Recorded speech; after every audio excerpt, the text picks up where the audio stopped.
Hello everyone, welcome back my YouTube channel. My name is Gulab Shah और आप सभी देख रहे हैं मेरा official channel due education club. I hope आप सभी ठीक होंगे और आप सभी अपनी अपनी स्टडी कर रहे होंगे। जैसे कि आप सभी को पता है, हम लोग बीए प्रोग्राम सेमेस्टर 4 की हिस्ट्री को कवर कर रहे हैं और हमारी जो हिस्ट्री है इसका नाम है भारत का इतिहास सी 1550 से 1700। इस हिस्ट्री के हम इम्पॉर्टेंट क्वेश्चंस कवर कर रहे थे, जिसमें हमारी यूनिट 1 के जो इम्पॉर्टेंट क्वेश्चंस थे हम उन्हीं को कवर कर रहे थे। लास्ट वीडियो में भी हमने यूनिट 1 के कुछ इंपॉर्टेंट क्वेश्चंस को कवर कर लिया था। अब हम यूनिट 1 के ही जो और बाकी क्वेश्चन रह गए थे हम उन्हें कवर करने वाले हैं। यानी आपकी जो यूनिट 1 है उसमें जितने भी प्रॉपर इंपॉर्टेंट क्वेश्चन हो सकते हैं या बन सकते हैं या आपके एग्जाम में आ सकते हैं, उन सभी को हम स्टेप बाय स्टेप देख रहे थे, क्वेश्चंस के साथ देख रहे थे एंड क्वेश्चंस विद आंसर देख रहे थे, ताकि आपको कन्फ्यूजन भी नहीं हो कि किस तरह से आंसर लिखा जाएगा और आपको पता भी चल जाए कि आंसर किस फॉर्मेट में लिखा जाता है। ठीक है, इसीलिए हम स्टेप बाय स्टेप सभी चीज़ों को देख रहे थे।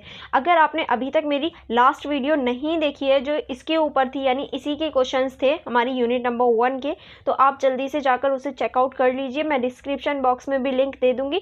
चलिए फिर हमारी आज की वीडियो स्टार्ट करते हैं, और स्टार्ट करने से पहले आप जल्दी से मेरी वीडियो को लाइक कर दीजिए और मेरे चैनल को सब्सक्राइब कर लीजिए, ताकि इसकी जो मोर इन्फॉर्मेशन वाली वीडियोस हैं, यानी जो मोर क्वेश्चंस वाली वीडियोस होने वाली हैं यूनिट 2 की, यूनिट 3 की एंड यूनिट 4 की, उन्हें भी हम कवर कर लें। और ये यूनिट 1 है, ओके, ये यूनिट 1 की वीडियोस होने वाली हैं। चलिए फिर स्टार्ट करते हैं। आज का जो हमारा क्वेश्चन होने वाला है वो है, पहला क्वेश्चन है हमारा, मुगल काल के शासकों में शाहजहां की सैन्य अभियान तथा इसके दक्कन नीति की चर्चा कीजिए। यानी इसमें हमें मुगल शासकों में जो शाहजहां थे उनके बारे में बताना है, उनके सैन्य अभ्यासों के बारे में बताना है और दक्कन नीति के बारे में बताना है। चलिए फिर स्टार्ट करते हैं। पहले हम लोग परिचय देख लेते हैं। यहाँ से आप परिचय लिख सकते हैं। शाहजहां, जिनका पूरा नाम शहाबुद्दीन मोहम्मद खुर्रम था, ने 1628 से 1658 तक मुगल साम्राज्य पर शासन किया। यानी इनका जो नाम था असली वो खुर्रम था और इन्होंने इतने से इतने तक शासन किया था मुगल साम्राज्य में। इनके शासनकाल को मुगल स्थापत्य कला के स्वर्ण युग के रूप में जाना जाता है, लेकिन इनके सैन्य अभियान और दक्कन नीति भी बहुत महत्वपूर्ण है। यानी इनके काल को स्वर्ण युग माना जाता है स्थापत्य कला के लिए, और इनकी जो सैन्य अभ्यास थे और यहाँ तक की जो दक्कन नीति थी वो भी बहुत महत्वपूर्ण है। यहाँ हम शाहजहां के सैन्य अभ्यास और दक्कन नीति के ऊपर चर्चा करने वाले हैं। चलिए फिर स्टार्ट करते हैं हमारा क्वेश्चन की स्टार्टिंग।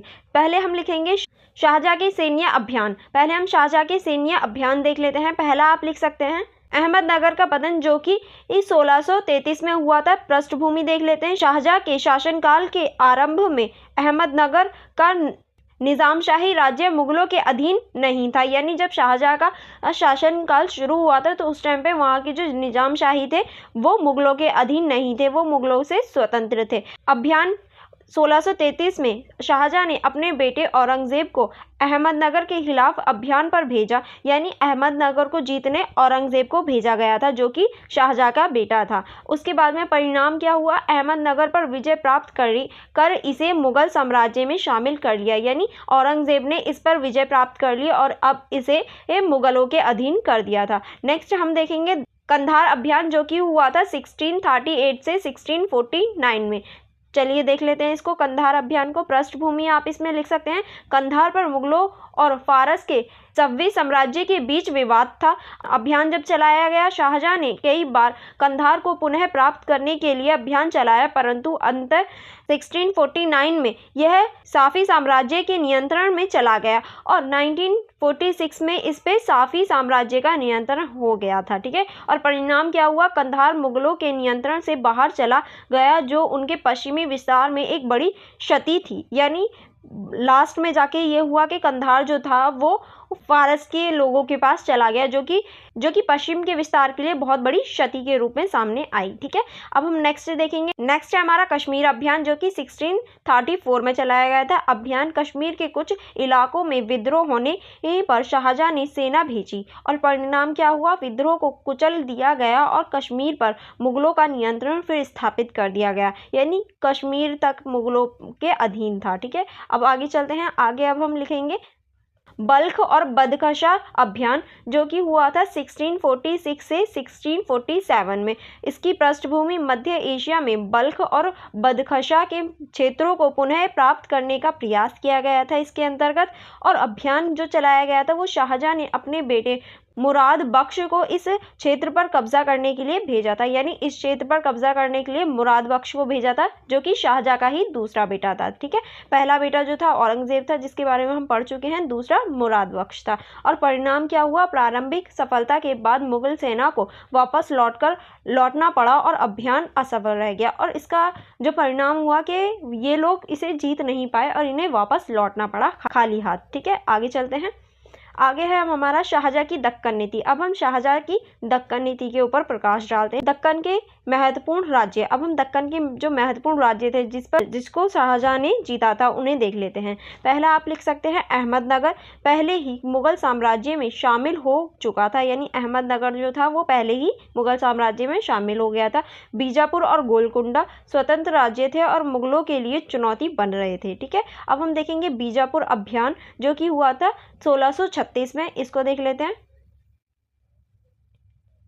इसकी पृष्ठभूमि में आप लिख सकते हैं बीजापुर के आदिलशाही राज्य ने मुगलों के खिलाफ विद्रोह किया, और जो बीजापुर का आदिलशाही राज्य था उसने मुगलों के खिलाफ विद्रोह कर दिया था। इसका जो अभियान चलाया गया था वो शाहजहां ने अपने बेटे औरंगजेब को बीजापुर के खिलाफ अभियान पर भेजा, यानी शाहजहां की तरफ से उसका बेटा जो औरंगजेब था वो गया था इस अभियान पे। और परिणाम क्या हुआ? 1636 में संधि के माध्यम से बीजापुर को मुगलों की अधीनता स्वीकार करनी पड़ी, हालांकि उसे आंतरिक स्वतंत्रता दी गई, यानी बीजापुर ने भी 1636 में मुगलों की अधीनता ले ली, यानी मुगलों के अधीन आ गया, लेकिन उसे कुछ आंतरिक स्वतंत्रता दी गई थी क्योंकि ये संधि के तहत इसके अधीन आया था। ठीक है, अब हम देखेंगे गोलकुंडा का अभियान। जो गोलकुंडा का अभियान हुआ था वो भी 1636 में हुआ था। पृष्ठभूमि गोलकुंडा के कुतुबशाही राज्य ने भी मुगलों के खिलाफ विद्रोह किया, और जो गोलकुंडा के कुतुबशाही राज्य थे उन्होंने भी विद्रोह किया मुगलों के खिलाफ। और अभियान औरंगजेब ने गोलकुंडा पर आक्रमण किया, और यहाँ पर भी औरंगजेब को ही भेजा गया, और औरंगजेब ने गोलकुंडा पर क्या कर दिया? आक्रमण कर दिया। और इसका क्या परिणाम हुआ? इसके परिणाम देख लेते हैं। 1636 में गोलकुंडा के शासक को मुगलों के अधीनता स्वीकार करनी पड़ी और एक संधि पर हस्ताक्षर किए गए, यानी इसे भी अब मुगलों के अधीन रख दिया गया था। गोलकुंडा भी अब मुगलों के अधीन आ गया था। अब हम देखेंगे दक्कन के प्रशासन में सुधार। किस तरह से दक्कन के प्रशासन में सुधार किया गया इसको देख लेते हैं। प्रांतों का पुनर्गठन। पहला, प्रांतों का पुनर्गठन। शाहजहां ने दक्कन के प्रशासन को मजबूत करने के लिए प्रांतों का पुनर्गठन किया, यानी दक्कन के जो प्रांत थे उनका पुनर्गठन किया गया ताकि जो शासन व्यवस्था है उसको मजबूत की जा सके। नेक्स्ट आप इसमें लिख सकते हैं आधिकारिकता नियुक्तियां। दक्कन में प्रभावी प्रशासन सुनिश्चित करने के लिए अनुभवी और योग्य अधिकारियों की नियुक्ति की गई, यानी अच्छे जो अनुभवी होते हैं और जो योग्य अधिकारी होते हैं उनकी नियुक्ति की गई ताकि जो वहाँ का शासन है उसे अच्छे तरीके से चलाया जा सके। अब हम देखेंगे औरंगजेब की नियुक्ति। दक्षिण का वायसराय। शाहजहां ने अपने बेटे औरंगजेब को दक्षिण भारत का वायसराय नियुक्त किया, जिससे दक्कन में मुगल प्रभाव मजबूत हो गया, यानी शाहजहां ने अपने बेटे औरंगजेब को दक्षिण भारत का वायसराय नियुक्त किया, जिसकी वजह से जो दक्षिण भारत था यानी दक्कन था वहाँ पे मुगल साम्राज्य जो था और ज़्यादा मजबूत हो गया। नेक्स्ट आप इसमें लिख सकते हैं प्रशासनिक सुधार। औरंगजेब ने दक्कन में प्रशासनिक सुधार लागू किए और विद्रोह को कुचल दिया, यानी अब वहां पर प्रशासनिक सुधार किए गए और जो विद्रोह हो रहे थे उन्हें कुचल दिया गया, उन्हें समाप्त कर दिया गया। ठीक है, अब हम नेक्स्ट पॉइंट देख लेते हैं। नेक्स्ट पॉइंट आप इसमें लिख सकते हैं शाहजहां की सैन्य रणनीति। अब शाहजहां की जो सैन्य रणनीति थी अब हम उन्हें देख लेते हैं। पहली रणनीति आप लिख सकते हैं मजबूत सैन्य बल। इसके अंतर्गत आप लिख सकते हैं विशाल सेना। शाहजहां ने एक विशाल और सशक्त सेना का निर्माण किया जिससे पैदल सैन्य, घुड़सवार और तोपखाने शामिल थे, यानी शाहजहां ने पैदल सेना, घुड़सवार और तोपखानों की भी नियुक्ति की गई थी ताकि जो उसकी सेना है वो विशाल बन सके। ठीक है, नेक्स्ट आप इसमें लिख सकते हैं किलेबंदी। महत्वपूर्ण स्थानों पर किलों का निर्माण और सुदृढ़ीकरण करवाया, यानी महत्वपूर्ण जो स्थान होते थे वहाँ किले का निर्माण बनाया और उन्हें सुदृढ़ीकरण करवाया ताकि जो उसकी सैन्य शक्ति है वो बढ़ सके। नेक्स्ट आप इसमें लिख सकते हैं कूटनीति और गठबंधन। कूटनीति और गठबंधन को देख लेते हैं। विवाह संबंधित गठबंधन, दक्कन के शासकों के साथ विवाह संबंधित गठबंधन बनाए गए, यानी शाहजहां ने दक्कन के जो शासक थे वहाँ पर विवाह संबंधित गठबंधन बनाए ताकि जो इनका विजय है या ये कहें इनका जो विस्तार है वो और ज़्यादा बढ़ जाए। राजनीतिक संधियाँ देख लेते हैं। दक्कन के राजाओं के साथ राजनीतिक संधियाँ की गई जिससे बिना युद्ध के भी मुगल प्रभाव स्थापित होगा, यानी राजनीतिक संधियाँ की गई जैसे हमने ऊपर भी देखी जो औरंगजेब ने की थी। तो बिना युद्ध के ही जो मुगल साम्राज्य है उसकी जो पावर है या फिर ये कहें उसका जो प्रभाव है वो स्थापित होता हुआ दिखाई देता है फिर। ठीक है, नेक्स्ट चलते हैं। नेक्स्ट हम लिख सकते हैं परिणाम और प्रभाव, इसको देख लेते हैं। दक्कन में मुगल प्रभाव, दक्कन में किस तरह से मुगल प्रभाव बढ़ रहा था इसको देख लेते हैं। विस्तार, शाहजहां की दक्कन नीति के परिणाम स्वरूप मुगलों का प्रभाव दक्कन के अधिकांश हिस्सों में स्थापित हो गया, यानी शाहजहां की जो दक्कन नीति थी उससे अब दक्कन में बहुत सारे क्षेत्रों पर मुगलों का शासन हो गया। राजस्व में वृद्धि, दक्कन के समृद्ध क्षेत्रों में राजस्व में वृद्धि हुई जिससे मुगल साम्राज्य की आर्थिक स्थिति मजबूत हो गई। अब जब दक्कन भी क्षेत्र मुगलों में आ गया, मुगलों के अधीन आ गया, तो वहाँ राजस्व जो थी उसमें वृद्धि की गई जिसकी वजह से मुगलों को आर्थिक बहुत ज़्यादा सहायता मिली और आर्थिक रूप से वो मजबूत हो गए। नेक्स्ट हम देखेंगे, नेक्स्ट आप इसमें लिख सकते हैं सैन्य चुनौतियां। अब हम सैन्य चुनौतियां देख लेते हैं। स्थानीय विद्रोह, शाहजहां की नीतियों के बावजूद दक्कन के स्थानीय विद्रोह जारी रहे जो मुगलों के लिए एक निरंतर चुनौती थी। यानी देखिए शाहजहां ने बहुत सारी नीतियां तो बनाई थी लेकिन फिर भी जो सैन्य विद्रोह थे या फिर ये कहें जो छोटे छोटे विद्रोह थे वो हमेशा चलते रहे जो कहीं ना कहीं मुगलों के लिए चुनौती बन गए थे। नेक्स्ट आप इसमें लिख सकते हैं स्थानीय नियंत्रण की कमी, मुगलों को दक्कन में स्थायी और पूर्ण नियंत्रण प्राप्त करने में कठिनाई हुई क्योंकि देखिए दक्षिण में बहुत दूर हो जाता है और दक्षिण की बहुत सारी चीज़ें अलग भी होती हैं, तो वहाँ पर पूर्ण नियंत्रण स्थापित करने में बहुत ज़्यादा परेशानियों और कठिनाइयों का सामना करना पड़ रहा था मुगलों को। अब हम देख लेते हैं इसका निष्कर्ष। क्या आप इसका निष्कर्ष किस तरह से लिख सकते हैं? निष्कर्ष की स्टार्टिंग करते हैं। निष्कर्ष आप इस तरह से लिख सकते हैं। शाहजहां की शासनकाल में उनके सैन्य अभियान और दक्कन नीति ने मुगल साम्राज्य को मजबूती और विस्तार प्रदान किया, यानी हम कह सकते हैं शाहजहां का जो दक्कन नीति थी उसने मुगल साम्राज्य को विस्तार और मजबूती दी। उसने सैन्य अभियानों के विभिन्न क्षेत्रों में मुगलों की शक्ति और प्रभाव को बढ़ाया जबकि उनकी दक्कन नीति ने दक्षिण भारत में मुगल प्रभाव को स्थापित किया और जो मुगल थे उनकी शक्ति को बढ़ाया और जो दक्षिण था वहाँ पर भी हम मुगलों का राज अब हम देख सकते हैं। ठीक है, नेक्स्ट चलते हैं।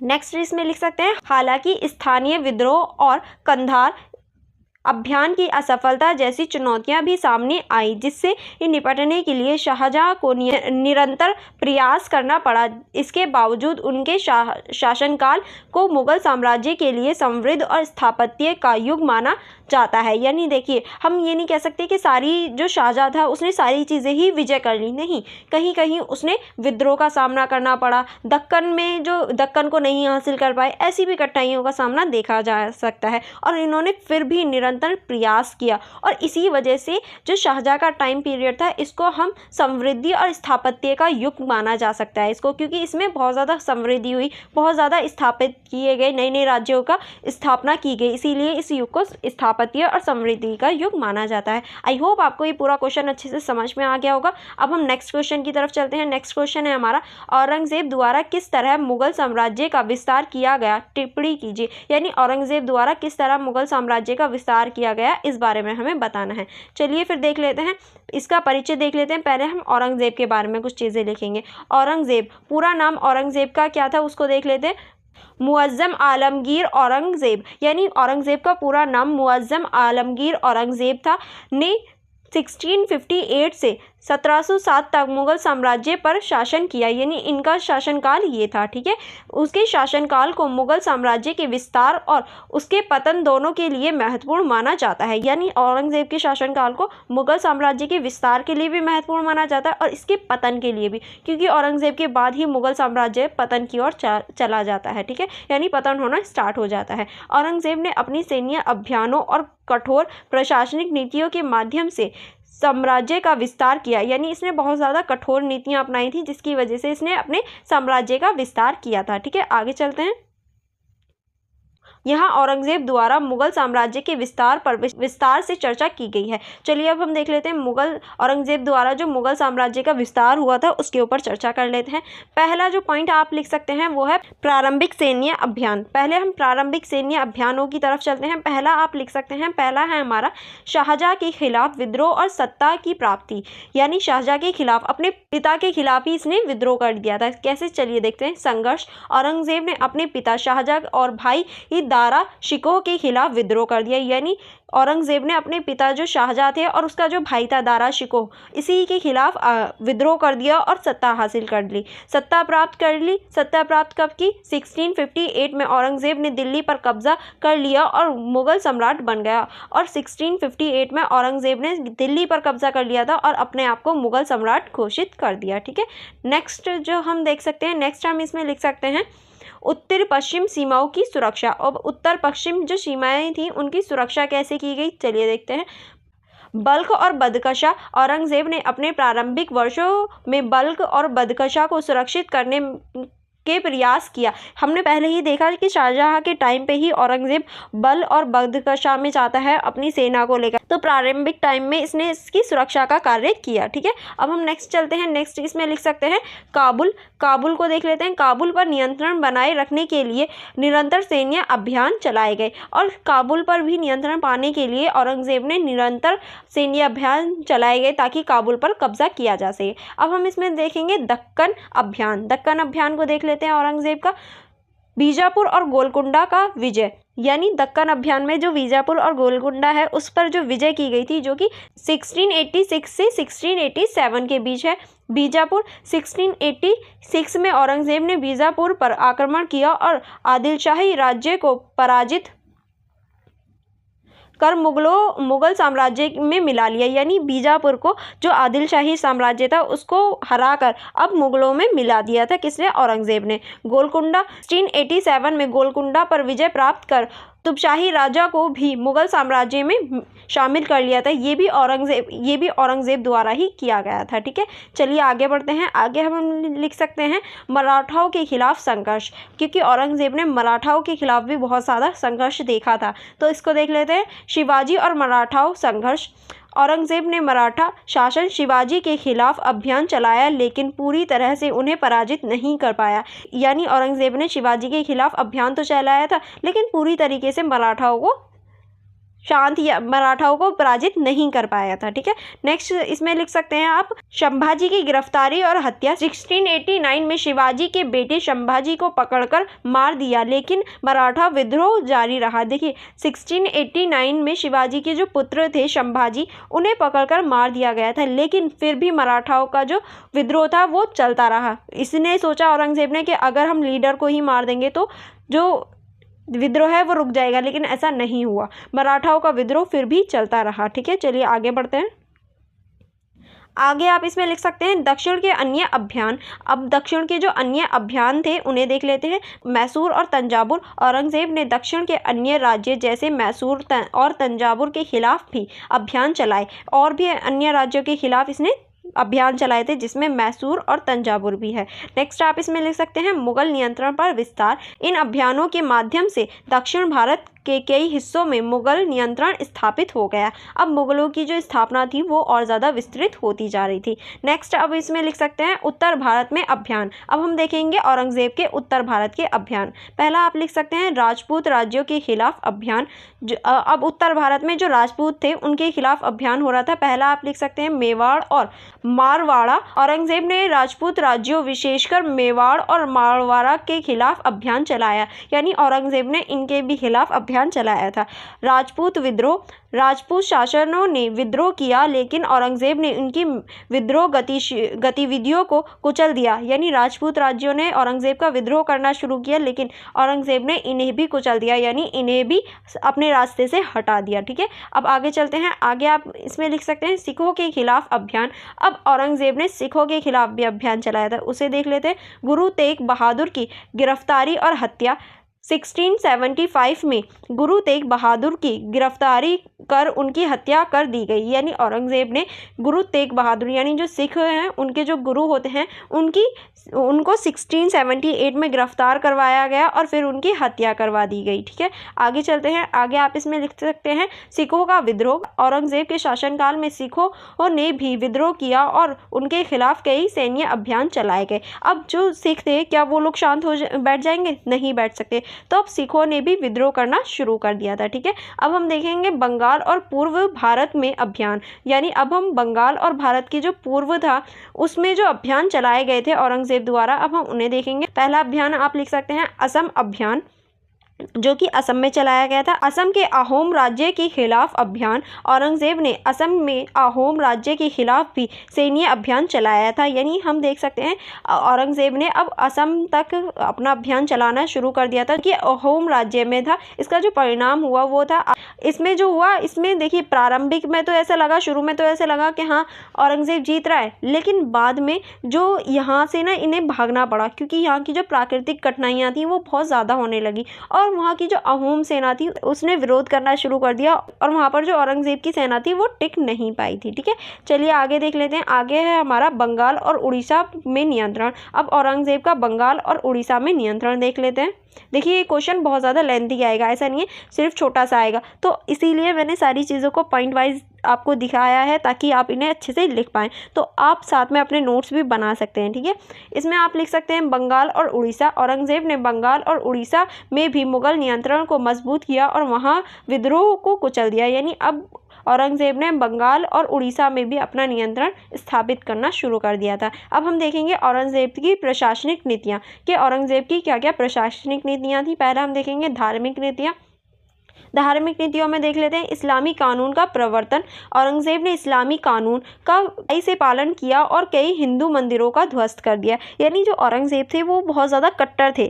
ठीक है, ये बहुत ज़्यादा कट्टर थे जिसकी वजह से हम देख सकते हैं जो हिंदू मंदिर थे उनके ध्वस्त कर दिया गया, उनको पूरा तोड़ दिया गया, तहस नहस कर दिया गया, जो कि गलत था। ठीक है, इसकी वजह से ही इनका जो साम्राज्य था वो कहीं ना कहीं ढहता हुआ फिर बाद में दिखाई देता है। और फिर था हमारा जजिया कर और पुनः प्रवर्तन। हिंदुओं पर जजिया कर पुनः लगाया गया जिससे गैर मुस्लिम समुदायों में असंतोष बढ़ा। यानी इसने जजिया कर को बढ़ा दिया, जजिया कर को लगा दिया। जो औरंगज़ेब था उससे पहले जजिया कर को ख़त्म कर दिया गया था, लेकिन औरंगज़ेब ने पुनः जजिया कर लगाया जिसकी वजह से जो गैर मुस्लिम समुदाय थे, क्योंकि इसमें सिर्फ मुसलमानों को छोड़ के और जितने भी समुदाय होते थे सबको कर देना पड़ता था मुसलमान ना होने का। तो इसी वजह से जो गैर मुस्लिम समुदाय थे सब में असंतोष बढ़ने लगा कि अब ऐसे थोड़ी ना होता है कि बार बार जजिया कर लगाते रहेंगे, तो क्योंकि पहले के शासकों ने हटा दिया था तो इसीलिए भी ये असंतोष का मुद्दा बन गया था। नेक्स्ट आप इसमें लिख सकते हैं आर्थिक और राजस्व नीतियां। अब इसकी आर्थिक और राजस्व नीतियों को देख लेते हैं।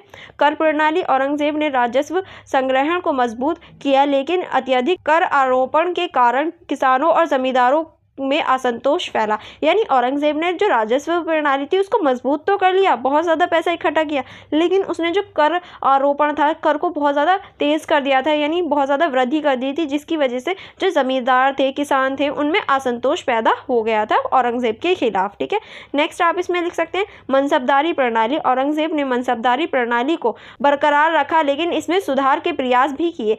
यानी औरंगज़ेब ने जो मनसबदार प्रणाली थी उसको भी बरकरार रखा और इसमें थोड़े से सुधार भी किए थे। नेक्स्ट आप इसमें लिख सकते हैं न्यायिक और प्रशासनिक सुधार। अब हम देखेंगे औरंगज़ेब द्वारा जो न्यायिक और प्रशासनिक सुधार किए गए थे उनके ऊपर चर्चा कर लेते हैं। पहला पॉइंट आप इसमें लिख सकते हैं न्यायिक प्रणाली। औरंगज़ेब ने न्यायिक प्रणाली को इस्लामी कानून के अनुरूप सुधारने का प्रयास किया। औरंगज़ेब ने जो न्यायिक प्रणाली है उसे इस्लामी कानून के साथ सुधारने और इस्लामी कानून के एक तरीके से बनाने का प्रयास किया था। नेक्स्ट इसमें लिख सकते हैं प्रशासनिक दक्षता। प्रशासनिक सुधारों के माध्यम से प्रशासनिक दक्षता बढ़ाने का प्रयास किया गया, यानी प्रशासनिक सुधार किए गए जिसकी वजह से जो प्रशासनिक दक्षता थी उसमें वृद्धि हुई। अब हम देखेंगे औरंगज़ेब के परिणाम और प्रभाव के क्या क्या इसके परिणाम और प्रभाव हुए थे, जिसमें आप पहला लिख सकते हैं साम्राज्य का विस्तार। विस्तार औरंगजेब ने सैन्य अभियानों के माध्यम से मुगल साम्राज्य का विस्तार हुआ और दक्कन साहित्य कई क्षेत्रों पर मुगल नियंत्रण स्थापित हो गया। यानी हम देख सकते हैं, ऊपर ही हमने देखा कि औरंगजेब ने विस्तार तो बहुत किया था, जहाँ तक कि दक्कन में भी अपना नियंत्रण हासिल कर लिया था। अब हम देखेंगे इसकी अस्थायी नियंत्रण किस तरह से, चलिए देखते हैं। कई क्षेत्रों में अस्थायी नियंत्रण स्थापित हुआ, लेकिन स्थायी विद्रोह और प्रतिरोध जारी रहा। यानी कई क्षेत्र ऐसे थे जहां अस्थायी नियंत्रण रहा, कुछ टाइम के लिए नियंत्रण रहा और फिर वो लोग जो थे वो स्वतंत्र हो गए। विद्रोह और प्रतिरोधों का भी इसने बहुत ज़्यादा सामना किया था। ठीक है, अब हम देखेंगे आंतरिक विद्रोह, यानी जो इसके अंतर के विद्रोह थे, जो इसके राज्य थे उनके जो विद्रोह थे उन्हें देख लेते हैं। आंतरिक विद्रोह में देखेंगे, पहला था हमारा मराठा विद्रोह। मराठा विद्रोह औरंगजेब के लिए एक निरंतर चुनौती बन रहा और उन्हें मराठा शक्ति को पूरी तरह से समाप्त नहीं कर पाया। यानी मराठा जो विद्रोह था वो निरंतर चुनौती का सामना करना पड़ रहा था औरंगजेब को और मुगलों को इसकी वजह से। और औरंगजेब ने बहुत ज़्यादा प्रयास भी किया था कि मराठा शक्ति को ख़त्म कर दिया जाए, लेकिन फिर भी वो मराठा शक्ति को ख़त्म नहीं कर पाया। अब नेक्स्ट आप लिख सकते हैं, सिख और राजपूत विद्रोह भी औरंगजेब के शासनकाल में जारी रहे, जिससे आंतरिक स्थापत्य में कमी आई। और हम देख सकते हैं अब इस टाइम पे जो सिख थे वो भी औरंगजेब के विरोध में आ गए थे, जिसकी वजह से जो स्थापत्य थी उसमें कमी आ गई, यानी जो इसका स्थान था उसमें कमी भी देखी गई। ठीक है, आगे अब हम लिख सकते हैं आर्थिक और प्रशासनिक चुनौतियां। औरंगजेब को कौन कौन सी आर्थिक और प्रशासनिक चुनौतियों का सामना करना पड़ा उसको देख लेते हैं। पहला आप लिख सकते हैं अत्यधिक कर आरोपण के कारण किसानों और जमींदारों में असंतोष बढ़ा, जिससे कृषि उत्पादन और राजस्व में गिरावट आई। यानी देखिए बहुत ज़्यादा कर लिया जाता था, जिसकी वजह से जो जमींदार थे और किसान थे उनके बीच में जो असंतोष था बढ़ गया और कहीं ना कहीं ये जो राजस्व में गिरावट का भी कारण बना आगे चल के। ठीक है, आगे चलते हैं। आगे आप लिख सकते हैं प्रशासनिक बोझ। प्रशासनिक बोझ में देख सकते हैं विस्तारित साम्राज्य का प्रशासनिक बोझ बढ़ गया, जिससे प्रशासनिक दक्षता में कमी आई। और हम देख सकते हैं प्रशासनिक दक्षता में भी कमी आ गई थी। आई होप आपको ये क्वेश्चन समझ में आ गया होगा। अब हम इसका निष्कर्ष देख लेते हैं कि आप इसका निष्कर्ष किस तरह से लिख सकते हैं। निष्कर्ष में हम लिख सकते हैं औरंगजेब के शासनकाल में मुगल साम्राज्य का विस्तार हुआ, लेकिन यह विस्तार स्थायी और स्थिर नहीं था। उसके कठोर धार्मिक और प्रशासनिक नीतियों के कारण साम्राज्य में असंतोष और विद्रोह बढ़े। उनकी सैन्य अभियानों ने साम्राज्य को विस्तृत किया, लेकिन आंतरिक विद्रोह और आर्थिक चुनौतियों ने मुगल साम्राज्य को स्थिरता को कमजोर कर दिया। यानी हम कह सकते हैं औरंगजेब ने मुगल साम्राज्य का विस्तार तो किया, लेकिन जो इसके आंतरिक कारण थे, आंतरिक विद्रोह थे, उन्होंने मुगल साम्राज्य को खोखला कर दिया। आर्थिक चुनौतियों का सामना करना पड़ा। अब उन्हें बहुत ज़्यादा नई नई चुनौतियाँ आ गई थी। औरंगजेब के शासनकाल का अंत मुगल साम्राज्य के पतन की शुरुआत माना जाता है। यानी ये माना जाता है औरंगजेब का जो शासनकाल है उसका अंत हुआ और मुगल साम्राज्य का जो पतन है वो शुरू हो गया था। ठीक है, आई होप आपको ये क्वेश्चन अच्छे से समझ में आ गया होगा और आपको सारे ही पॉइंट्स लिखने हैं क्योंकि ये बहुत इंपॉर्टेंट क्वेश्चंस हैं। ठीक है, चलिए अब हम देखेंगे थर्ड क्वेश्चन को। थर्ड क्वेश्चन देख लेते हैं। हमारा जो थर्ड क्वेश्चन है वो है मुगलकालीन समय में सामाजिक, आर्थिक और सैन्य व्यवस्था का वर्णन कीजिए। यानी जो मुगलकालीन जो मुगलों का टाइम पीरियड था उसमें जो हमारी सामाजिक, आर्थिक और सैन्य व्यवस्था थी उसके बारे में अब हमें चर्चा करनी है। चलिए फिर देख लेते हैं, थोड़ा सा मुगलकालीन का पहले परिचय देख लेते हैं। इसमें आप लिख सकते हैं मुगलकालीन भारत 1526 से 1857 में सामाजिक, आर्थिक और सैन्य व्यवस्था की विशिष्ट संरचना और विशेषताएं थी। यानी जो मुगलकालीन साम्राज्य था वो 1526 से 1857 तक रहा और इसमें कई आर्थिक, सैन्य और सामाजिक व्यवस्थाएं देखी जा सकती हैं। इन व्यवस्थाओं ने मुगल साम्राज्य को एक मजबूत और समृद्ध राज्य के रूप में स्थापित करने में महत्वपूर्ण भूमिका निभाई। यह मुगलकालीन सामाजिक, आर्थिक और सैन्य व्यवस्था का विवरण किया गया है। चलिए अब हम देख लेते हैं मुगलकालीन व्यवस्था में सामाजिक, आर्थिक और सैन्य व्यवस्था का किस तरह से हम विवरण कर सकते हैं, जो हमारे क्वेश्चन में मेनली पूछा गया है। ये हमारा इंट्रो हो गया। अब देखिए हम पहले देखेंगे सामाजिक व्यवस्था के मुगलकालीन के दौरान जो सामाजिक व्यवस्था थी वो कैसे थी। अब सामाजिक व्यवस्था में आप लिख सकते हैं, पहला पॉइंट आप लिख सकते हैं शासन वर्ग। मुगलों के शासनकाल में शासक वर्ग, सम्राट, उसके परिवार और सदस्य और उच्चाधिकार शामिल होते थे। यानी शासन वर्ग में पहले सम्राट होता था, फिर उसके परिवार के सदस्य होते थे और जो उच्च अधिकारी होते थे वो शामिल होते थे। नेक्स्ट आप इसमें लिख सकते हैं अभिजात वर्ग। इसमें अमीर, मनसबदार और जागीरदार शामिल थे, जो साम्राज्य के विभिन्न प्रांतों का प्रशासन और सैन्य सेना की देख रेख करते थे। यानी फिर होता था हमारा अभिजात वर्ग, जिसमें अमीर लोग और मनसबदार और जो हमारे जागीरदार होते थे वो शामिल होते थे और जो अन्य क्षेत्रों की देखभाल भी करते थे। ठीक है, नेक्स्ट चलते हैं। नेक्स्ट जो हमारा था वो है किसान और शिल्पकार। अब किसान और शिल्पकार देख लेते हैं। समाज का सबसे बड़ा वर्ग किसान और शिल्पकार का था, जो कृषि और उद्योग में संलग्न था। यानी जो सबसे बड़ा क्षेत्र था वो किसान और शिल्पकारों का था। ये वर्ग जो था ये सबसे बड़ा था, जो कि कृषि और उद्योग करने का कार्य करते थे। ठीक है, नेक्स्ट था हमारा व्यापारी वर्ग।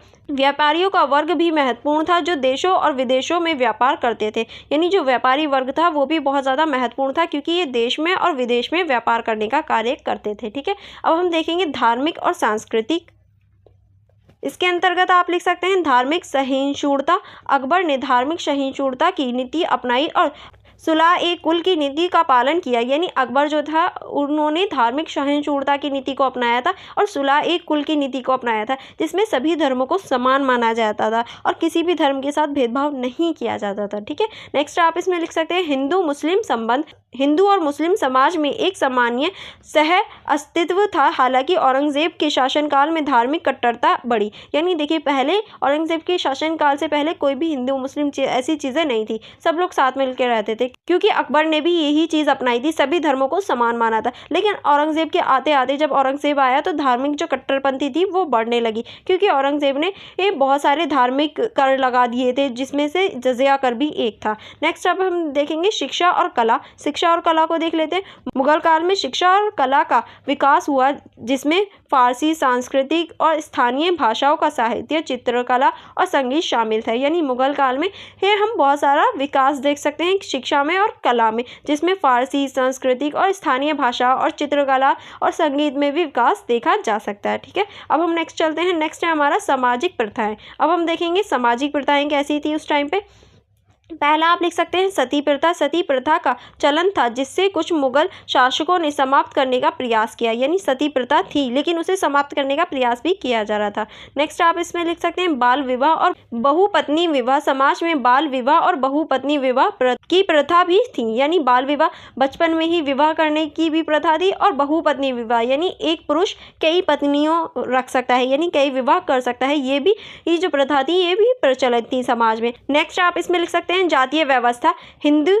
हिंदू समाज में जातीय व्यवस्था का प्रचलन था, जो सामाजिक संगठन का आधार थी। यानी जातीय व्यवस्था भी हिंदू समाज में प्रचलित थी, जिसमें से हम देख सकते हैं ब्राह्मण, क्षत्रिय, वैश्य, शूद्र, इन सभी का भी प्रचलन था। ठीक है, अब हम देखेंगे आर्थिक व्यवस्था के आर्थिक व्यवस्था कैसी थी वहाँ की। पहला पॉइंट आप लिख सकते हैं कृषि और राजस्व। कृषि और राजस्व के अंतर्गत आप लिख सकते हैं आर्थिक व्यवस्था के अंदर कृषि प्रधान अर्थव्यवस्था। मुगल काल में अर्थव्यवस्था मुख्यतः कृषि पर आधारित थी। गेहूँ, चावल, दालें और विभिन्न प्रकार की फसलों की खेती की जाती थी। ठीक है, गेहूं, चावल, दालें, इन सभी की खेती की जाती थी।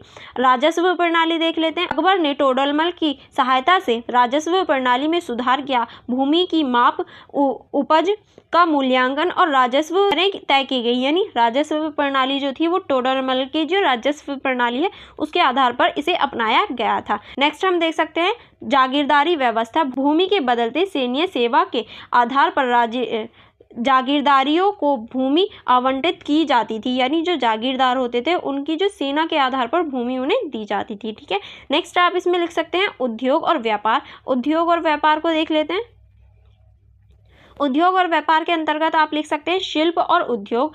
कपड़ा, धातु, कांच और इत्र जैसे उद्योगों का विकास हुआ। मुगल काल में शिल्पकारों का संरक्षण मिला। यानी मुगल काल के दौरान कपड़ा, धातु, कांच और इत्र जैसी चीज़ों का विकास हुआ और मुगल काल में शिल्पकारों को भी संरक्षण दिया गया था।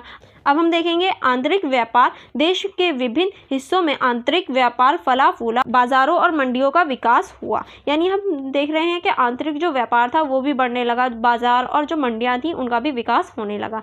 नेक्स्ट आप इसमें लिख सकते हैं विदेशी व्यापार। मुगल काल में विदेशी व्यापार भी महत्वपूर्ण था। समुद्री मार्गों के माध्यम से फारस, अरब, अफ्रीका और यूरोप के साथ व्यापार होता था। यानी हम कह सकते हैं मुगल काल के दौरान फारस, अरब और अफ्रीका और यूरोप के साथ भी व्यापार किया जाता था। अब हम नेक्स्ट पॉइंट इसमें लिख सकते हैं मुद्रा और बैंकिंग। मुद्रा और बैंकिंग को देख लेते हैं। चलिए, इसके अंतर्गत आप पहला पॉइंट लिख सकते हैं मुद्रा प्रणाली। मुगल काल में एक स्थिर मुद्रा प्रणाली स्थापित की गई जिसमें सोने, चांदी और तांबे के सिक्कों का प्रचलन था। यानी मुगल काल के टाइम पे सोने, चांदी और तांबे के सिक्के चलाए जाते थे। हैंडी और सरफर व्यापारियों के बीच हैंडी बिल ऑफ एक्सचेंज का प्रचलन था। सरफर बैंकर मुद्रा के लेन देन और ऋण देने का कार्य करती थी। यानी जो सरफर होता था वो ऋण लेने के लिए यूज होता था और जो हैंडी था वो एक तरह का बिल था। ठीक है, चलिए फिर आगे चलते हैं। अब आगे आप इसमें लिख सकते हैं सैन्य व्यवस्था। अब हम देखेंगे उस टाइम की जो सैन्य व्यवस्था थी वो कैसी थी। सैन्य संगठन, अब हम इसको देख लेते हैं। इसमें आप लिख सकते हैं मनसबदारी प्रणाली। मुगल सेना का आधार मनसबदारी प्रणाली थी जिसमें मनसबदारियों को उनकी रेव के आधार पर सैनिकों की संख्या और वेतन मिलता था। यानी इन्हें जो था वो तीव्र के आधार पर उनकी वेतन दिया जाता था। ठीक है, नेक्स्ट चलते हैं।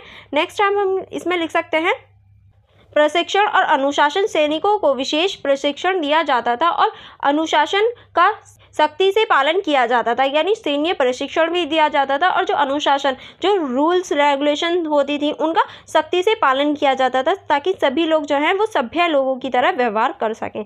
और नेक्स्ट अब हम देखेंगे, इसमें नेक्स्ट आप लिख सकते हैं सेना की संरचना। सेना की संरचना में आप पहले लिख सकते हैं पैदल सेना। पैदल सेना मुगल सेना का प्रमुख हिस्सा थी जिसमें तीरंदाज और तलवारबाज शामिल थे। यानी जो पैदल सेना होती थी उसमें तीरंदाज और तलवारबाज शामिल होते थे। फिर हमारा घुड़सवारी सेना। घुड़सवारी सेना को उच्चतम महत्व दिया जाता था क्योंकि यह तेज गति और कारक क्षमता में श्रेष्ठ होती थी। यानी इसे सबसे ऊंची दर्जा दिया जाता था क्योंकि ये एक तो तेज होती थी और ये सबसे ज़्यादा अच्छी श्रेणी में रखी जाती थी। नेक्स्ट आप इसमें लिख सकते हैं तोपखाना। मुगल सेना में तोपखानों का भी महत्वपूर्ण स्थान था जिसमें बाबर ने पहली बार इस्तेमाल किया और अकबर ने इसे और विकसित किया। यानी जो तोपखाने था उसका जो पहला यूज़ था वो बाबर द्वारा किया गया था और अकबर ने इसका और ज़्यादा विस्तार किया था, इसमें और ज़्यादा सुधार किया था। ठीक है, नेक्स्ट अब हम देखेंगे सैन्य अभियानों की रणनीति। अब जो सैन्य अभियान चलाए गए थे इनकी क्या रणनीति थी। पहला आप लिख सकते हैं किलेबंदी और रक्षात्मक रणनीति। मुगल शासकों ने महत्वपूर्ण स्थानों पर किलों का निर्माण किया और उन्हें मजबूत किया। यानी मुगल साम्राज्य में महत्वपूर्ण जो स्थान थे उन पर किले बनाए गए और उन्हें मजबूती दी गई ताकि कोई भी हम पर आक्रमण ना कर पाए। नेक्स्ट आप इसमें लिख सकते हैं आक्रामक राजनीति। मुगल सेना ने आक्रामक अभियानों के माध्यम से विभिन्न क्षेत्रों में विजय प्राप्त की और साम्राज्य का विस्तार किया। यानी इन्होंने विभिन्न क्षेत्रों में विजय प्राप्त की और जो साम्राज्य थे उनका विस्तार किया ताकि इसमें सुधार किया जा सके। अब हम इसका निष्कर्ष देख लेते हैं कि आप इसका निष्कर्ष किस तरह से लिख सकते हैं। आप इसके निष्कर्ष में लिख सकते हैं मुगलकालीन भारत में सामाजिक, आर्थिक और सैन्य व्यवस्था ने एक मजबूत और स्थिर साम्राज्य की नींव रखी। सामाजिक व्यवस्था में धार्मिक सहिष्णुता और किला संस्कृति का विकास हुआ। आर्थिक व्यवस्था में कृषि, उद्योग और व्यापार का महत्वपूर्ण योगदान रहा। सैन्य व्यवस्था में मनसबदारी प्रणाली और संगठित सेना ने साम्राज्य को विस्तार और सुरक्षा प्रदान की। आगे चलते हैं। आगे आप इसमें लिख सकते हैं इन व्यवस्था ने मिलकर मुगल साम्राज्य को एक समृद्ध और सशक्त राज्य के रूप में स्थापित किया। और इन्हीं सभी से हम कह सकते हैं जो मुगल साम्राज्य था वो समृद्ध और बहुत ज़्यादा सशक्त बन गया था। आई होप आपको ये पूरा ही क्वेश्चन अच्छे से समझ में आ गया होगा। चलिए फिर नेक्स्ट क्वेश्चन की तरफ चलते हैं। अगर आपको कोई भी कन्फ्यूजन हो या कोई भी प्रॉब्लम हो तो आप मुझसे कमेंट बॉक्स में पूछ सकते हैं। जो हमारा नेक्स्ट क्वेश्चन है वो है दाग प्रथा एवं चहर तस्लीम व्यवस्था का वर्णन करते हुए अकबर एवं जहांगीर के समय की मनसबदारी व्यवस्था का वर्णन करें। यानी दाग प्रथा और चहर तस्लीम व्यवस्था का वर्णन करना है आपको। फिर उसके बाद में जो अकबर और जहांगीर के टाइम पे जो मनसबदारी व्यवस्था थी उसका वर्णन करना है। चलिए फिर देख लेते हैं इसका वर्णन आप कैसे कर सकते हैं। पहले हम देखेंगे दाग प्रथा के दाग प्रथा क्या होती थी इसका परिचय देख लेते हैं। जो दाग प्रथा है उसके परिचय में आप लिख सकते हैं दाग प्रथा यह प्रथम मुगल सेना में घोड़ों और अन्य युद्ध सामग्रियों की गुणवत्ता की जांच के लिए लागू की गई थी। यानी ये जो थी ये घोड़ों की गुणवत्ता और अन्य जो चीज़ें होती थी युद्ध सामग्री उनकी गुणवत्ता को जांचने के लिए की गई थी। महत्व जो था वो था दाग प्रथा का उद्देश्य था कि प्रत्येक मनसबदार के पास वास्तव में सैनिक और घोड़े हों जितने की घोषणा की गई है। यानी देखिए ये लाने की जो सबसे इम्पोर्टेंट वजह थी कि पहले जो युद्ध नहीं होता था उस टाइम पे क्या करते थे, जैसे हमारे घोड़े हैं, हमारे पास 5 घोड़े हैं, अभी तो कोई युद्ध नहीं हो रहा तो उन 5 घोड़ों को काम में लगा दिया, रस्सी खींचने के या फिर माल वाल ढोने के काम में लगा दिया, और जब युद्ध होगा तो उन 5 घोड़ों को ले जाएंगे। लेकिन इस चीज़ को रोकने के लिए ही दाग प्रथा लाई गई थी कि जो जिस चीज़ के लिए पर्टिकुलर रखा गया है वो उसी चीज़ के लिए हो। यानी अगर 5 घोड़े युद्ध के लिए रखे गए हैं तो वो युद्ध के लिए ही हैं, उनसे कोई और कार्य नहीं करवाया जाएगा। और जो सैनिक है वो सेना के लिए ही कार्य करेंगे। ऐसा नहीं है अभी काम नहीं है तो चलो हम खेतों में चलते हैं, खेती कर लेंगे, नहीं, ऐसा नहीं होगा। इसीलिए ही दाग प्रथा को लाया गया था। ठीक है, अब हम देखेंगे नेक्स्ट, इसमें आप लिख सकते हैं, कार्यान्वयन को देख लेते हैं। चिन्हांकन, प्रत्येक घोड़े पर दाग चिन्ह लगाया जाता था ताकि यह सुनिश्चित किया जा सके कि ये घोड़े अन्यंत उपयोग नहीं किया गया है। यानी प्रत्येक घोड़े, हर घोड़े पर चिन्ह लगा दिया जाता था कि ये जो घोड़ा है ये सिर्फ युद्ध के लिए है, इसका आप और तरीके से उपयोग नहीं कर सकते। ठीक है, नेक्स्ट चलते हैं। नेक्स्ट आप इस पर लिख सकते हैं, निरीक्षण, घोड़ों और सैनिकों नियमित निरीक्षण किया जाता था ताकि यह सुनिश्चित हो सके कि वह युद्ध के लिए तैयार है। यानी उन्हें हमेशा ट्रेनिंग वगैरह दी जाती थी ताकि अगर कोई भी ऐसी सिचुएशन आ जाए कि हाँ हमें युद्ध करना है तो वो युद्ध कर सकें। ठीक है, नेक्स्ट पॉइंट इसमें लिख सकते हैं, अकबर के समय में। अब हम देखेंगे अकबर के समय में क्या व्यवस्था थी। पहला आप लिख सकते हैं, परियोजना का आरंभ। अकबर ने दाग प्रथा को लागू किया ताकि मनसबदारियों की धोखाधड़ी को रोका जा सके। यानी अकबर ने भी दाग प्रथा को शुरू किया था ताकि जो मनसबदार होते थे उनकी जो धोखाधड़ी थी उनको रोका जा सके। नेक्स्ट आप इसमें लिख सकते हैं, प्रणाली और प्रभावशालीता। इस प्रथा ने सेना में अनुशासन और पारदर्शिता बढ़ाई। यानी इस प्रणाली ने क्या किया, अनुशासन व्यवस्था को बढ़ाया और जो पारदर्शिता थी उसको बढ़ाया कि हाँ जो व्यक्ति जिस चीज़ के लिए रखा गया है वो बस वही कार्य कर रहा है। नेक्स्ट आप इसमें लिख सकते हैं, जहांगीर के समय में हम देखेंगे, अभी हमने अकबर के समय में देखा, अब हम देखेंगे जहांगीर के समय में क्या सिचुएशन थी। अब हम उसको जहांगीर के समय में देख लेते हैं। जहांगीर के समय में आप लिख सकते हैं, परंपरा का निर्वाह। जहांगीर ने भी इस प्रथा को जारी रखा और इसे और सख्त बनाया। यानी जहांगीर ने भी इस जो दाग प्रथा थी इसको रखा और ज़्यादा इसे सख्त बना दिया, यानी इसे और ज़्यादा कठिन बना दिया था। अब हम देखेंगे इसमें निरीक्षण में सुधार। जहांगीर के समय में ये निरीक्षण प्रक्रिया को और अधिक सख्त और नियंत्रित बना दिया गया। यानी जहांगीर ने इसे और ज़्यादा सख्त और नियंत्रित बना दिया गया था ताकि इसका कोई भी ये जो चीज़ है उसको ना तोड़े, या फिर ये कहें इसके जो रूल्स हैं उसको कोई भी ना तोड़े। ठीक है, चहर तस्लीम व्यवस्था। चहर तस्लीम व्यवस्था देख लेते हैं, इसका परिचय देख लेते हैं पहले कि चहर तस्लीम व्यवस्था क्या थी। ठीक है, चलिए इसके आप परिचय में लिख सकते हैं, चहर तस्लीम, इसका शाब्दिक अर्थ था 4 बार झुकना। यह एक प्रकार का इस्लामी प्रोटोकॉल था जो उच्च अधिकारियों और सम्राटों के समक्ष किया जाता था। यानी चहर तस्लीम जो था ये एक तरह की व्यवस्था थी जिसमें शासक के सामने या फिर जो उच्च पद अधिकारी होते थे उनके सामने 4 बार झुका जाता था। ठीक है, महत्व जो था, यह प्रथा शिष्टाचार और अनुशासन को बनाए रखने के लिए लाई गई थी। यानी ये जो प्रथा थी ये इसलिए लाई गई थी ताकि जो अनुशासन, जो शिष्टाचार है उनको बनाया जा सके और जो बड़े लोग होते हैं, जो बड़े ओहदे वाले लोग होते हैं उनकी इज्जत की जा सके, उनसे सभी लोग डरें या फिर ये कहें सभी लोग उनके सामने झुके, इसीलिए ये जो व्यवस्था थी ये लाई गई थी। ठीक है, नेक्स्ट आप इसमें लिख सकते हैं कार्यान्वयन। इसमें देख लेते हैं प्रक्रिया। उच्च अधिकारियों और दरबारियों को सम्राट के समक्ष 4 बार झुककर सलामी देनी पड़ती थी। यानी जो उच्च अधिकारी होते थे और जो दरबार के और भी लोग होते थे उन्हें सम्राट के सामने 4 बार झुककर सलामी दी जाती थी। आपने फिल्म्स में भी देखा होगा जो नृत्यिका होती हैं जब वो सामने आती हैं तो 4 बार झुककर हाथ आगे करके, ऐसे हाथ आगे करके तब वो सलामी देती हैं अकबर को, तो इसी तरीके से सलामी दी जाती थी। ठीक है, नेक्स्ट चलते हैं अनुशासन। यह प्रथा दरबार में अनुशासन और सम्मान को बढ़ावा देने के लिए थी। यानी ये जो प्रथा थी ये दरबार में अनुशासन और जो सम्मान होता है, यानी जो राजा का सम्मान होता है उसको बढ़ाने के लिए की गई थी। ठीक है, चलिए आगे बढ़ते हैं। आगे आप इसमें लिख सकते हैं अकबर के समय में। अब हम देखेंगे अकबर के समय में शिष्टाचार और महत्व। अकबर के दरबार में शिष्टाचार और अनुशासन पर जोर दिया जाता था। यानी अकबर के टाइम पे उसके दरबार में शिष्टाचार और जो अनुशासन होते थे उन पर ज़्यादा ध्यान दिया जाता था। प्रारंभिक अनुपालन। अकबर ने इस प्रथा का आरंभ किया ताकि दरबार में सम्राट का सम्मान बना रहे। यानी अकबर ने भी इस चीज़ को अपनाया ताकि दरबार में उसका जो रुतबा है वो बना रह सके, उसकी जो इज्जत है वो बनी रह सके। ठीक है, आगे आप इसमें लिख सकते हैं जहांगीर के समय में। अब हम देखेंगे जहांगीर के समय में प्रथा का पालन जहांगीर ने भी चहल तस्लीम प्रथा का पालन किया और इसे अपनी शासनकाल में बनाए रखा। यानी जहांगीर ने भी इस प्रथा को चालू रखा और इसको बनाए रखा। ठीक है, अब हम आगे लिखेंगे अनुशासन में वृद्धि। जहांगीर ने अपने दरबार में इस प्रथा का सख्ती से पालन करवाया। यानी जहांगीर के टाइम पे ये पहले जो थी वो इतनी सख्ती नहीं थी इस व्यवस्था में, लेकिन जब जहांगीर शासक बना तो इसने इस व्यवस्था को और ज़्यादा कठिन बना दिया और ज़्यादा सख्ती से इसका पालन करने के लिए कहा गया। ठीक है, आगे चलते हैं।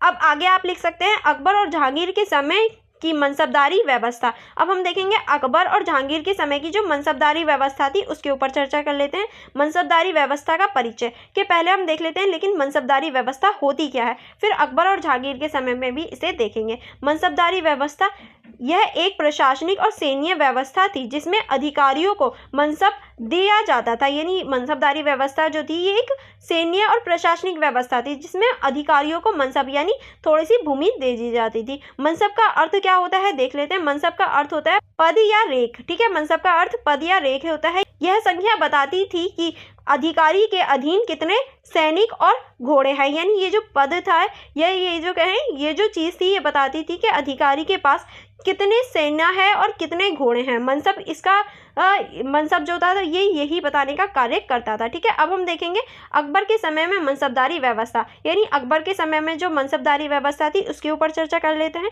पहले परिचय देख लेते हैं। अकबर ने मनसबदारी व्यवस्था की नींव रखी और इसे व्यवस्थित किया। यानी अकबर ने ही मनसबदारी व्यवस्था की शुरुआत की थी। ठीक है, मनसबदारी व्यवस्था की श्रेणियाँ। मनसबदारों को दिहानी और सवार की श्रेणियों में बांटा गया था।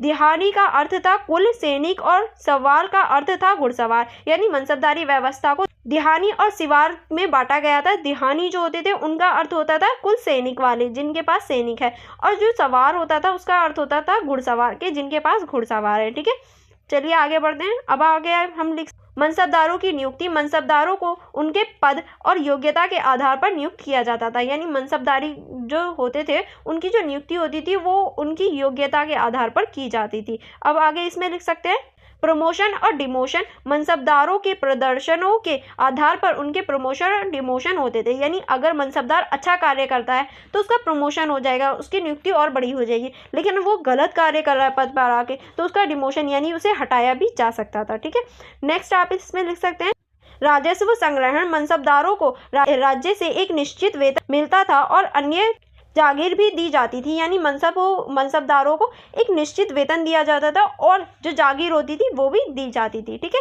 चलिए आगे बढ़ते हैं। आगे अब हम देखेंगे जहांगीर के समय में मनसबदारी व्यवस्था। अभी हमने अकबर के समय में देखी, अब हम देखेंगे जहांगीर के समय में जो मनसबदारी व्यवस्था थी।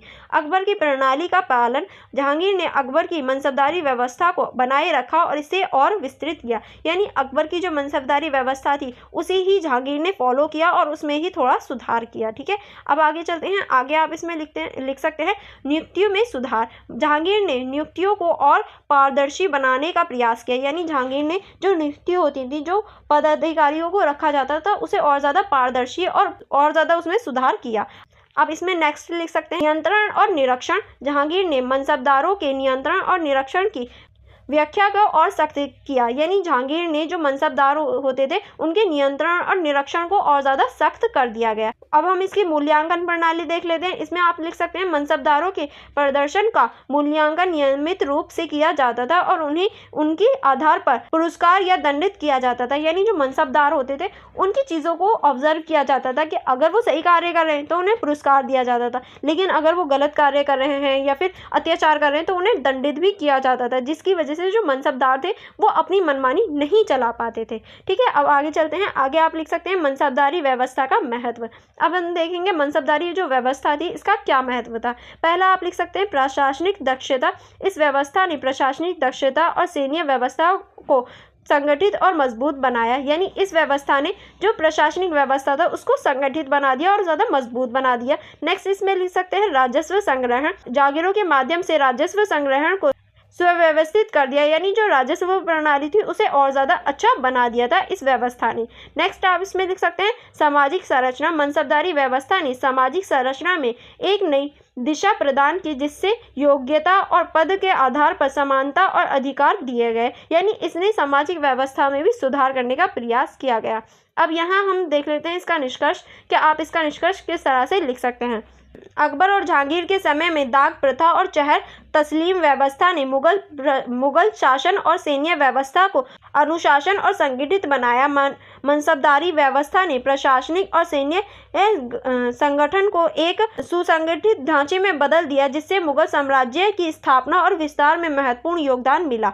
ठीक है, आगे चलते हैं। आगे आप इसमें लिख सकते हैं, यह व्यवस्था मुगल साम्राज्य की शक्ति और प्रभाव को बनाए रखने में अहम भूमिका निभाती है और उन्हें भारतीय उपमहाद्वीप में मुगल साम्राज्य को एक सुदृढ़ नींव प्रदान करती है। यानी ये जो व्यवस्था है ये मुगल काल में इसको एक अच्छा बनाने में और एक सुदृढ़ व्यवस्था यानी एक बहुत अच्छी व्यवस्था बनाने में और उपमहाद्वीप में मुगल साम्राज्य की जो नींव है उसको और मजबूत करने में महत्वपूर्ण भूमिका निभाती है। आई होप आपको ये क्वेश्चन भी समझ में आ गया होगा। नेक्स्ट क्वेश्चन है हमारा, निम्नलिखित में से किन्हीं 2 बार टिप्पणी करनी है, यानी 4 पॉइंट दे रखे होंगे, ऐसे आपके एग्जाम में भी आते हैं, इसीलिए ये क्वेश्चन आपके सामने लिया गया है और इसमें से सिर्फ आपको 2 में टिप्पणी करनी होती है, जिसमें से जो आपका पहला है वो है मुगलकालीन कला और साहित्य, यानी मुगल काल के टाइम पे कला और साहित्य के ऊपर आपको टिप्पणी करनी है। मुगलकालीन कला और साहित्य में अद्वितीय और समृद्धि थी। यह कला भारतीय साहित्य और कला के उज्ज्वल क्षणों में से एक है, यानी हम कह सकते हैं भारतीय कला और संगीत जो है वो मुगलकालीन की देन है, क्योंकि ये एक उज्ज्वल क्षणों में से एक थी, क्योंकि उस टाइम पे जो भारतीय कला या ये कहें कला और साहित्य है उसका बहुत ज़्यादा विकास हुआ था। पहले हम कला को देख लेते हैं। कला में आप लिख सकते हैं मुगल शैली। मुगलकालीन काल में प्रमुख शैलियों मुगल शैली का उद्घाटन है। इसमें सिगार, खानाबदोश और शानदारी की भावना शामिल है, यानी हम कह सकते हैं इसमें मुगलकालीन जो शैली थी उसका उद्घाटन हुआ, उसको बढ़ावा दिया गया। नेक्स्ट आप इसमें लिख सकते हैं मंजर। मुगल सम्राटों ने अपने दरबार को भव्य और आनंददार मंजर देने के लिए भवनों, मस्जिदों और मार्गों का निर्माण करवाया, यानी मंजर जो होते हैं दृश्य बनाने की कोशिश की, जिसमें हम कह सकते हैं जो मुगल सम्राट होते हैं उन्होंने अच्छे अच्छे भवनों, मस्जिदों और जो बाग होते हैं उनका निर्माण करवाया था। ठीक है, अब हम देखेंगे चित्रकला। चित्रकला के अंतर्गत आप लिख सकते हैं मुगलकालीन कलाकृतियों में संरचनात्मकता और विविधता का प्रशासन था। उन्होंने अद्वितीय प्रशासनिक चित्रकला के रूप में ताजमहल, रेखाचित्र और छवियां बनाई हैं, यानी हम कह सकते हैं चित्रकला में भी ये जो मुगल काल था वो बहुत ज़्यादा अच्छा था। उसके उदाहरण में आप ताजमहल का उदाहरण लिख सकते हैं, जो कि बहुत ही खूबसूरती से बनाया गया है। अब हम देखेंगे साहित्य कि किस तरह से यहाँ साहित्य जो विस्तार था उसको देख लेते हैं। उपन्यास और कथाएं। मुगल काल में उपन्यास और कथाएं बहुत प्रचलित थीं। उर्दू और फारसी भाषा में कई महत्वपूर्ण उपन्यास लिखे गए, यानी इस टाइम पे उर्दू और फारसी भाषा में बहुत सारे उपन्यास लिखे गए थे जो कि बहुत ज़्यादा प्रसिद्ध भी हुए। नेक्स्ट आप इसमें लिख सकते हैं गज़ल और गीत। शायरी के क्षेत्र में भी मुगल काल में विशेष विकास हुआ। गज़ल और गीत लेखन बहुत प्रसिद्ध था, यानी इस टाइम पे गज़ल और जो गीत थे उनका जो लेखन था वो भी बहुत ज़्यादा प्रसिद्ध होता हुआ दिखाई देता है। अब हम देखेंगे आलोचना। आलोचना क्या है? इसमें साहित्य आलोचना में भी यह कला महत्वपूर्ण रहा। मुगल काल में कई महान कवियों और लेखकों ने आलोचना की, यानी हम कह सकते हैं जो आलोचनात्मक लेख होते हैं उसका भी विकास हुआ मुगलकालीन दौर में। ठीक है, अब हम देख सकते हैं मुगलकालीन काल में साहित्य ने भारतीय संस्कृति को अमूल्य धरोहर दी, जिसका अभिव्यक्ति आज भी हमें प्रेरित करता है। यानी हम कह सकते हैं मुगलकालीन जो काल था उसमें साहित्य और जो कला थी उसको हम बहुत अच्छी तरीके से देख सकते हैं, बहुत सुंदर तरीके से प्रकट किया गया है और उसकी जो प्रेरणा है वो आज भी हम देख सकते हैं, उससे प्रेरित आज भी हम हो सकते हैं। नेक्स्ट जो पॉइंट है वो है आपका, यानी जो नेक्स्ट क्वेश्चन है खा क्वेश्चन है हमारा जहांगीर की दक्षिण नीति, यानी जहांगीर की जो दक्षिण नीति थी उस पर आपको टिप्पणी करनी है। उस पर आप ऐसे लिख राजनीतिक साम्राज्यिक स्थितियां। अब हम देख लेते हैं इसको किस तरह से लिख सकते हैं। राजनीतिक समस्या जहांगीर के समय में दक्षिण भारतीय राजनीतिक साम्राज्यिक समस्याओं का केंद्र था, यानी हम कह सकते हैं जहांगीर के समय में दक्षिण की और बहुत सारी ऐसी चुनौतियां थी जो जहांगीर को घेरे हुए थी। इसमें आप लिख सकते हैं व्यापारिक महत्व। दक्षिण भारत व्यापार की दृष्टि से भी बहुत ज़्यादा महत्वपूर्ण था, खासकर चाय, मसाले और अन्य उत्पादनों के लिए, यानी दक्षिण भारत जो था वो बहुत ज़्यादा महत्वपूर्ण था व्यापार की दृष्टि से और खासकर चाय के लिए, मसालों के लिए। ठीक है, अब हम देखेंगे जहांगीर की नीतियाँ, कि जहांगीर की जो नीतियाँ थी अब हम उनको देख लेते हैं। पहला आप लिख सकते हैं सौहार्दपूर्ण संपर्क। जहांगीर ने दक्षिण राज्यों के साम्राज्यिक अधिकारियों के साथ सौहार्दपूर्ण संपर्क बनाया। नेक्स्ट आप इसमें लिख सकते हैं साम्राज्यिक नीतियां। उन्होंने दक्षिण भारत में अल्पसंख्यक जातियों के प्रति सहानुभूति और उनके साथ समन्वय की नीति अपनाई, यानी उन्होंने जो दक्षिण के क्षेत्र थे उनके साथ सहानुभूतन और बहुत ज़्यादा नई नई नीतियां बनाई थी। ठीक है, इसमें नेक्स्ट आप इसमें लिख सकते हैं धार्मिक नीतियां। जहांगीर ने धार्मिक सामंजस्य को बनाए रखने के लिए संवाद और समझौतों का मार्ग अपनाया, यानी इन्होंने संवाद और जो समझौते होते हैं उनका मार्ग अपनाया ताकि जो धार्मिक नीतियां हैं उनको संभाला जा सके। और नेक्स्ट अब हम देखेंगे प्रभाव। इनका जो प्रभाव था उसको देख लेते हैं। राजनीतिक स्थिरता। जहांगीर की दक्षिण नीति ने साम्राज्य को राजनीतिक स्थिरता की दिशा में आगे बढ़ाया। नेक्स्ट आप इसमें लिख सकते हैं आर्थिक विकास। दक्षिण भारत के साथ बाजारी और आर्थिक संबंधों का प्रसार हुआ और साम्राज्य की आर्थिक स्थिति में सुधार किया गया, यानी अब हम देख सकते हैं जो साम्राज्य की आर्थिक स्थिति में भी सुधार किया गया था दक्षिण भारत की नीति के साथ ही। अब हम इसका कंक्लूजन देख लेते हैं। कंक्लूजन में आप लिख सकते हैं जहांगीर की दक्षिण नीति ने मुगल साम्राज्य को सामाजिक, आर्थिक और सांस्कृतिक दृष्टि से समृद्ध की दिशा में आगे बढ़ाया, यानी जो जहांगीर की दक्षिण भारत की नीति थी उसने मुगल साम्राज्य को सामाजिक, आर्थिक और सांस्कृतिक रूप से अच्छा और सुदृढ़ बनाने का कार्य किया था। नेक्स्ट जो हमारा क्वेश्चन स्टार्ट होता है वो है गा क्वेश्चन, जिसमें है जहांगीर की मनसबदारी व्यवस्था, यानी हमें इसमें जहांगीर की जो मनसबदारी व्यवस्था थी उसके ऊपर चर्चा करनी है। चलिए देख लेते हैं जहांगीर की मनसबदारी व्यवस्था। इसमें सबसे पहले आप लिखेंगे प्रणाली का परिचय, यानी प्रणाली जो थी इसका परिचय देख लेते हैं। मुगल साम्राज्य की संरचना। जहांगीर के शासनकाल में मनसबदारी प्रणाली व्यापक रूप से अनुप्रयास की गई थी, यानी इसको अपनाया गया था। नेक्स्ट पॉइंट आप लिख सकते हैं अधिकारी वर्ग। मुगल साम्राज्य के शासनकाल में मनसबदारी वर्ग समाज के शीर्ष अधिकारियों को सूचित करता था, यानी ये जो था इस अधिकारी वर्ग को सूचित करने का भी कार्य करता था। ठीक है, नेक्स्ट चलते हैं। नेक्स्ट अब हम देखेंगे मनसबदारों के कार्य, कि मनसबदारों के क्या कार्य थे। पहला आप लिख सकते हैं शासन। मनसबदारों का मुख्य कार्य अपने क्षेत्र में शासन करना और साम्राज्य की प्रशासनिक दायित्वों का पालन करना था, यानी मनसबदारों का एक प्रमुख कार्य यही था कि अपने क्षेत्र में शासन करना और जो प्रशासनिक दायित्व हैं उनको पूरा करना। नेक्स्ट देखेंगे सैन्य नेतृत्व। वह सैन्य नेतृत्व भी करते थे और संचार और अन्य सामरिक क्षेत्रों में अपने ज्ञान का उपयोग करते थे, और जो सैन्य और अन्य सामरिक क्षेत्र होते थे उसमें ज्ञान का उपयोग करते थे, यानी ज्ञान को बांटने का भी कार्य करते थे। ठीक है, नेक्स्ट चलते हैं। नेक्स्ट इसमें लिख सकते हैं संचार और प्रभाव। अब हम देखेंगे संचार और प्रभाव को। प्रणाली की संरचना। पहले हम देख लेते हैं जो प्रणाली थी मनसबदारी प्रणाली, उसकी संरचना कैसी थी। मनसबदारी प्रणाली में विभिन्न तरह के मंत्रिमंडलीय और पद की संरचना थी जो व्यक्ति स्तर पर विभाजित थी, यानी मनसबदारी व्यवस्था में मंत्रिमंडलीय और पदों की नियुक्ति की गई थी जो कि व्यक्ति के स्तर पर आधारित थी, यानी उसकी योग्यता के अनुसार उसे दिया जाता था। नेक्स्ट आप इसमें लिख सकते हैं सामाजिक प्रभाव। मनसबदारी प्रणाली समाज के अधिकांश हिस्से में समानता को प्रोत्साहित करती थी और विभाजन को कम करती थी, यानी ये जो व्यवस्था थी ये सामाजिक प्रभाव को बढ़ाती थी और जो विभाजन होता था उसको कम करने का भी कार्य करती थी। अब हम इसमें नेक्स्ट चलते हैं। नेक्स्ट इसमें लिख सकते हैं नायकत्व और प्रभाव को देख लेते हैं। चलिए इसको देखते हैं। इसमें आप लिख सकते हैं जहांगीर का योगदान। जहांगीर ने मनसबदारी प्रणाली को संवार और उसका गठन किया ताकि साम्राज्य का प्रशासन स्थिरता और प्रभावशाली हो सके, यानी जहांगीर का इसमें योगदान बहुत देखा जा सकता है, जिसने इसको व्यवस्था की और इसने बहुत ज़्यादा अच्छी और प्रभावी व्यवस्था की थी। ठीक है, अब नेक्स्ट चलते हैं। नेक्स्ट आप इसमें लिख सकते हैं सामंतर्य। मनसबदारी प्रणाली ने मुगल साम्राज्य को सामंतर्यपूर्ण बनाया और शासन के लिए सुगम रखा। ठीक है, चलिए आगे चलते हैं।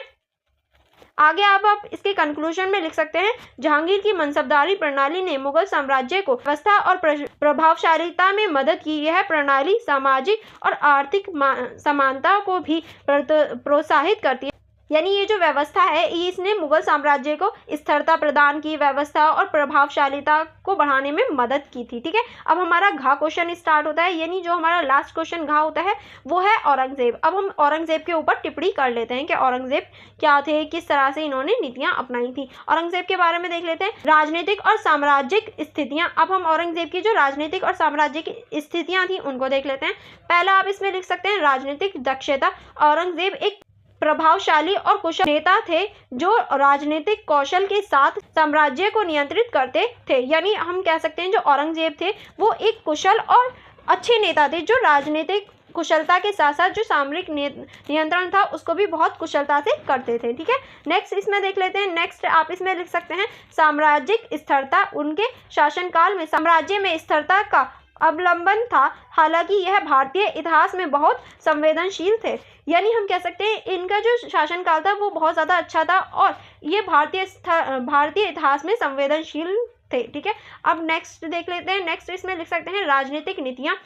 धर्मनिरपेक्षता। औरंगजेब की धार्मिक नीतियों में धर्मनिरपेक्षता का महत्वपूर्ण स्थान है जिसने उन्हें संघर्ष में ले लिया। यानी जो धार्मिक नीतियां थी वो बहुत महत्वपूर्ण हो जाती हैं औरंगजेब के लिए, क्योंकि देखिए धार्मिक नीतियों में औरंगजेब ने बहुत ज़्यादा कट्टरपंथी अपनाई थी जिसकी वजह से उन्हें बहुत ज़्यादा संघर्ष का भी सामना करना पड़ा था और बहुत सारे दुश्मन तो इसी वजह से बन गए थे क्योंकि इनकी धार्मिक नीति जो थी वो बहुत ज़्यादा कट्टर थी। ठीक है, नेक्स्ट देख लेते हैं। नेक्स्ट आप इसमें लिख सकते हैं राजनीतिक संवेदना। उनकी राजनीतिक संवेदना में कठोरता और समझौते की अभाव था जिसने साम्राज्य के सामने विपक्ष को और बढ़ा दिया। यानी इनकी जो राजनीतिक चीजें थी वो बहुत ज्यादा कठोर थी जिसकी वजह से जो साम्राज्य था या फिर ये कहें इसकी जो विपक्षता थी उसकी कठोरता को बढ़ा दिया था। ठीक है, आगे चलते हैं। आगे हम देखेंगे आर्थिक नीतियां। राजस्व। उनकी आर्थिक नीतियां में अधिक कर लगाया जाता था जिसने साम्राज्य के विस्तृत क्षेत्रों को प्रभावित किया। ठीक है, उनकी जो आर्थिक नीतियां थी वो बहुत ज़्यादा कठोर थी और उसमें जो कर था वो भी बहुत ज़्यादा अधिक था। नेक्स्ट आप इसमें लिख सकते हैं बजट नीति। उन्होंने संयमित बजट नीति को अपनाया जिससे साम्राज्य के अर्थव्यवस्था को संतुलित किया जा सके। यानी इन्होंने साम्राज्य की जो अर्थव्यवस्था है उसको संतुलित करने के लिए भी नीतियां बनाई थी। नेक्स्ट आप इसमें पॉइंट नंबर 4 लिख सकते हैं सामाजिक प्रभाव। धार्मिक सहिष्णुता। उनकी धार्मिक नीतियों में सहिष्णुता की कमी थी जिससे समाज में असंतोष और संघर्ष को बढ़ावा दिया गया। नेक्स्ट आप इसमें लिख सकते हैं सामाजिक संवेदनशीलता। उनकी सामाजिक नीतियों में बहुत कम संवेदनशीलता थी जो समाज में असमानता को बढ़ावा मिला। यानी इनकी जो सामाजिक असमानता थी उनकी वजह से भी समाज में असमानता देखी जा सकती है। अब आप इसके कंक्लूजन में लिख सकते हैं औरंगजेब के शासनकाल में राजनीतिक, आर्थिक और सामाजिक स्तर पर विवाद और संघर्ष था जो भारतीय इतिहास महत्वपूर्ण अध्ययन था। वह एक प्रभावशाली नेता था लेकिन उनकी नीतियों और कदमों का विवाद भी था। यानी औरंगजेब जो था वो एक शक्तिशाली और बहुत ज़्यादा अच्छा शासक था। इसकी जो धार्मिक नीतियां थी वो कहीं ना कहीं जो मुगल साम्राज्य है उसको पतन की ओर ले गई थी। ठीक है, एंड यहाँ ये हमारा लास्ट क्वेश्चन भी फिनिश हो जाता है। आई होप आपको ये क्वेश्चन भी अच्छे से समझ में आ गया होगा।